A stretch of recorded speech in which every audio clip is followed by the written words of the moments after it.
Welcome to episode 17 of the Dealers Compressed podcast. My name is Paul J. Daly, and I'm your host, and I just got back from, an extended weekend in the Napa Valley for the 2018 Digital Marketing Strategies Conference hosted by the Pash Brothers of PCG Consulting. That's Brian and Glenn Pash.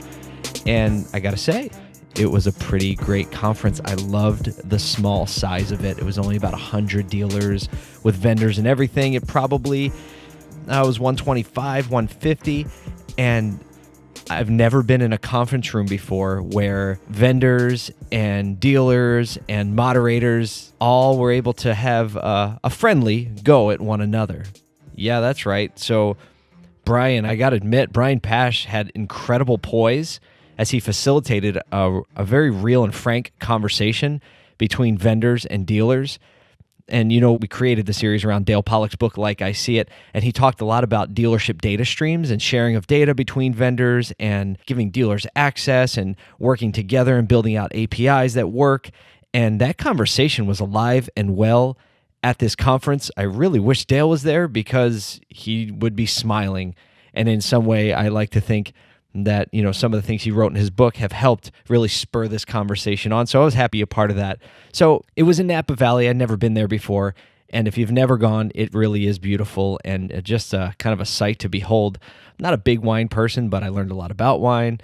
And I was able to take my wife with me. So we had a great time doing that, but also really digging in and learning more about the industry and what dealers are facing. So I wanted to spend this podcast talking about a few things that were really the takeaways, and I think important for the dealers to hear that are listening, or the vendors, the industry partners who couldn't be there, because I think that some things need to be talked about, and I'd like to share some of that.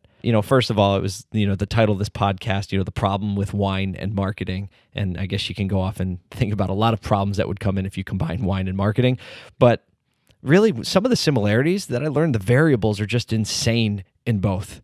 Like the amount of precision that needs to happen in order for wine to be made, the grapes to be, harvested right, and the temperature and the frost and the aging and the barrels and all those things can change a lot. On top of that, the other things that can go wrong, regulation, right? Remember prohibition? That kind of messed things up. And actually that industry's still pretty broken because of prohibition and the rules and regulations and laws that messed up an industry for a really long time.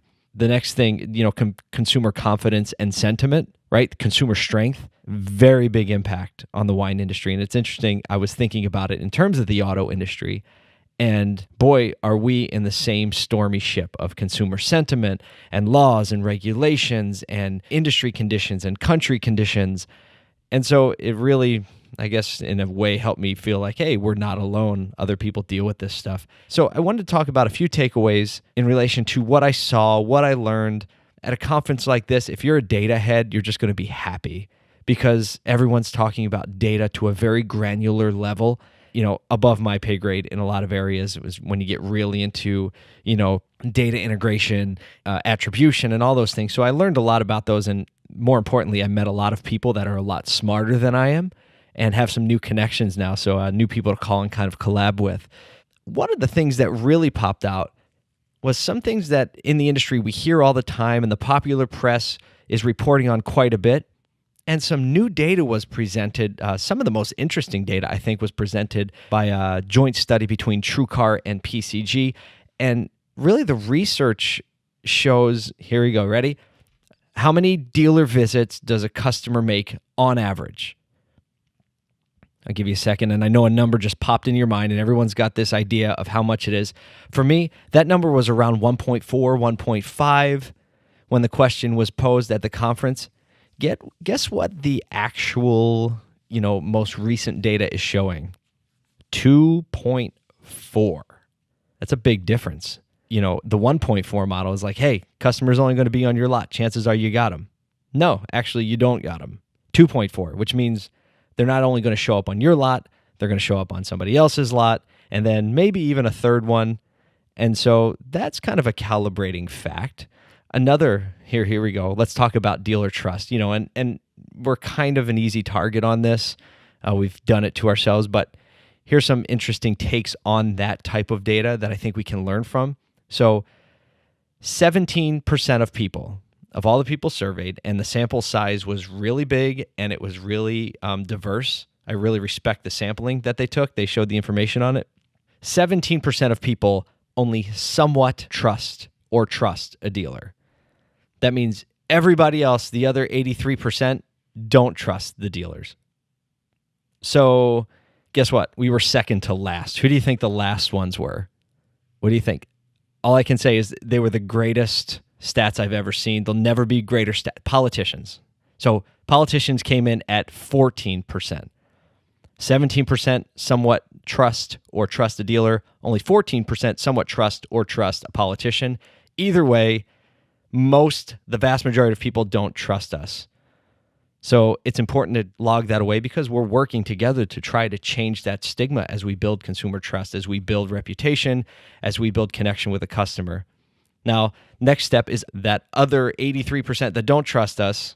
Most of them, 76% of them, believe that our ads, dealer ads, may be misleading. So they already don't trust us. And then when they see the ads, they're like, I guess it's no surprise. They're like, yeah, that's probably misleading. What do we do with that? We have to work 10 times as hard to build consumer trust. 10 times, that may be modest, maybe more than 10 times. Once somebody burns you, fool me once, shame on you, fool me twice. Like, people just feel burnt by dealers. It's just a legacy thing we have to deal with and combat. And I believe we can. We just have to work at it. So one of the other takeaways, trust through transparency is a really big deal still.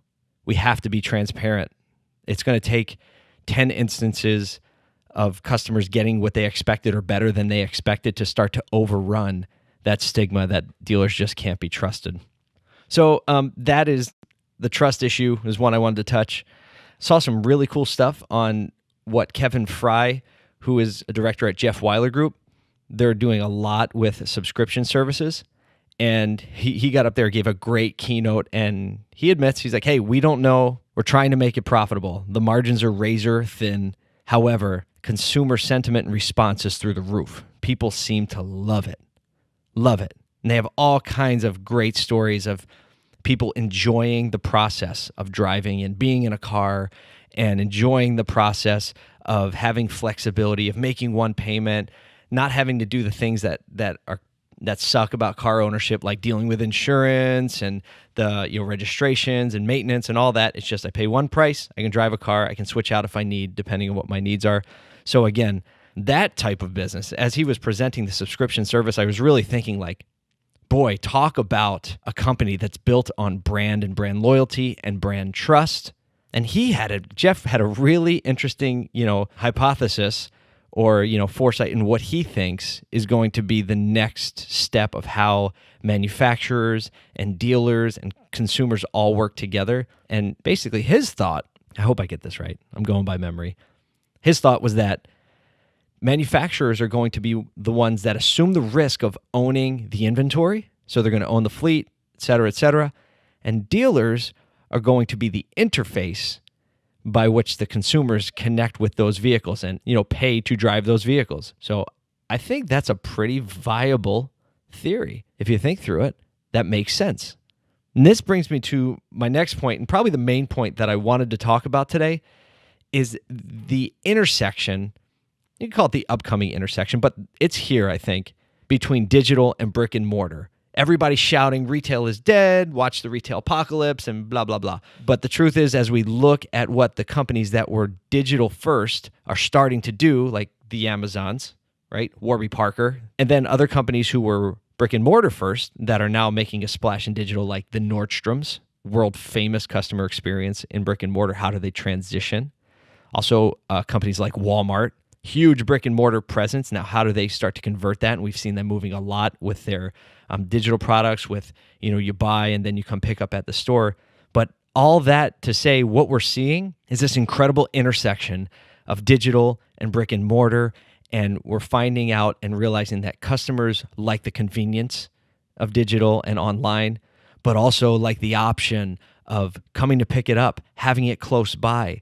In Warby Parker, the eyeglasses company, right? It's great to order online and you save money and it's kind of a fun process. The online experience is fantastic. However, the problem is the glasses at some point have to go on your face and they have to be level and even and fit right, and everybody's face is different. It's really hard to do that online. Actually, it's impossible. So there's this transition. Amazon, we're starting to have these locations where you can order online and pick it up. Walmart has taken the opposite approach as far as how they got there. Brick and mortar first. Now you can order online, and they have a distribution network in their stores, so they're going that direction. Nordstrom, same thing. Incredible customer experience. And now they're trying to figure out how do they transition that into digital, because the Nordstrom experience, you buy a shirt and they wrap it up in tissue paper and they put it nicely in the bag and they walk the bag around the counter. They hand it to you, right? It's a lot different than the experience when you get something shipped in a plastic bag that's got a barcode on it and shows up at your house. Not the Nordstrom experience. So how do they duplicate that? And they have some really cool ways they're working on it and executing to it. So with that in mind, think about that from a dealership standpoint, like the intersection of digital and brick and mortar. And so now dealers are starting to think through, like, look, the data's showing us no one really wants or is ready to buy a car all online, take delivery, not in the store. We hear the press, it reports on that, and it's, consumer sentiment. Everybody wants that. But the truth is everybody doesn't want that. Actually, the data shows that most people don't want that experience. Now that may grow as the millennials grow up and what's the next generation? I don't remember. The next generation, Gen Z, is that what it is? They start to, need cars and things like that. But where we're at right now is people want this hybrid. They want a blend. They want somebody to hold their hand. And now we're seeing dealers develop these, multi-threaded services where you can do a lot online and then you can pick up where you left off when you come in the store. You can take delivery in the store and do your paperwork online. A lot of data suggests and shows that consumers are going to spend more in the F&I department if they sell themselves, basically if they do that part of the shopping online. That's really interesting. And I think the truth that's coming to light is that it's going to be some hybrid. And so dealers really have an opportunity to create a customer experience that's worth talking about by making it, again, we say this all the time, but by making it easy for the customer to do business with you on their terms. That means when the dad has come home from a long day of work and his kids had Little League and he's finally sitting down and maybe sitting in front of the TV or his phone. He wants to maybe shop for a vehicle a little bit. He doesn't want to go through a 5-hour process at a dealership, but he wants to start looking. And then maybe the next step in valuing the trade. Maybe the next step filling out a credit app. Maybe the next step, settling on a vehicle. And what is real annoying is when he can't keep picking up that process where he left off. Or then when he goes in a dealer and everybody knows what this is like. The customer comes in, they were dealing with somebody else online, somebody else on the phone, and now we have to start the process over, and everyone is like, this is terrible, especially the customer. So I think that is an area worth paying attention to. And for me personally, that's an area that is ripe for branding. And you're going to hear me talk about it a lot. It's one of the solutions that we're bringing to market because we believe in it, is that branding is all of the things a customer feels and associates with you when they do business with you, when they think about you, when they think about their experience, when they decide whether or not they trust you. Digital branding is, listen to this. So when we meet somebody in person, 85% or 80-some% of what you gather and what you decide about that person happens without them saying a word. It's all nonverbal. Body language, posture, the way they're breathing, the way they're looking. Are they looking down? Are they looking up? Are they looking shifty, right? All these things, how they're dressed. All of these things we use to determine what we think about that person, the nonverbals. Well, branding is your opportunity to give digital nonverbals to the customer before you even have any interaction, as they decide. I saw a great branding presentation of a company who does it really well, the Maury's Automotive Group out of Minneapolis. Fantastic, consistent branding. Bravo, guys. All that means we need to get to work as dealers. We need to pay attention to things we haven't paid attention to, because even though at this conference they talked about, very granular data and, managing pay-per-click programs, managing social, all of that. If you don't have good branding or consistent branding, you're just going to spend more money. If you have crap creative, you're just going to spend more money on those pay-per-clicks, on those social media ads. It's going to be more expensive. However, if you invest in the other side, it's like a force multiplier on all of your other efforts. And I know I get wound up when I talk about it because I believe in it and I'm excited to help this industry take a step past and through. And I believe that we can be an example of good branding. And we will be, especially the dealers that are thinking about this the right way. So that's kind of the rant about the things that I saw. A couple other things were pretty cool, not rantable. Digital license plates. Those are pretty cool. They're launching this year, and they just look real practical. It seems like the team that thought through it and the company that's bringing them to market, I can't remember their name right now. Oh, I wish I could. Did a great job with it. The plates look like kind of like a Kindle. It's like that e-ink almost, but the availability to update the plates, to keep the registration valid. They can display a message on it when the car isn't in use. We were kind of joking, like we know we really made it when people can start to push their Facebook relationship status right to the back of the plate, which was probably going to be possible. That's just what we need. So that was a really cool thing that came up. Just a nice little treat to get an advanced look at one of those and kind of see what they're about. And I think that's kind of it for episode 17. Just wanted to give a review of what was being seen out there. I would love to talk to any of you about this stuff. If you have any questions, please reach out. Just reach out from dealerscompressed.com. Would love for you to subscribe and sign on. The community is growing, making a lot of great relationships, and people are starting to listen and talk about the topics in the podcast, not because we're anything super special, but it's because these are relevant topics. So that's our goal, is to keep bringing things on the podcast and bringing things to light that need to be talked about, because I believe as we talk about things, they get fixed. As attention gets on these things, they get fixed, which is why I like the conference I went to, because, Brian Pash specifically and Glenn, as he runs PCG as the CEO, they believe that, facilitating the conversation is how they get fixed. And there's enough space for all the vendors out there to, have good business and do well. And so the open-handed nature of let's have a conversation and let's not get all insecure and defensive is actually very refreshing. That was one of my favorite parts of that conference. When you're in a small environment with a number of people, in the beginning, yeah, okay, so there's a lot of dealers in the room and vendors, so there's some ego flying around, and everyone's trying to figure out where I fit in the room. I was trying to figure out where I fit in the room, which is, usually how I feel when I go in a room. I don't belong here. So what I'm saying is, though, when we're in that room, the facilitated conversation eventually migrated to an ego-free zone where people were just having a conversation, understanding that we're all trying to move the ball forward together. So I wanted to bring some of that to you so that you could at least hear a little bit of it and start to think through things and hopefully get the juices flowing, get the conversation going. And as always, thank you for listening to this podcast and tuning in to the information. We got a lot of awesome stuff in the hopper about to drop, and it's a pleasure to be on this journey with you.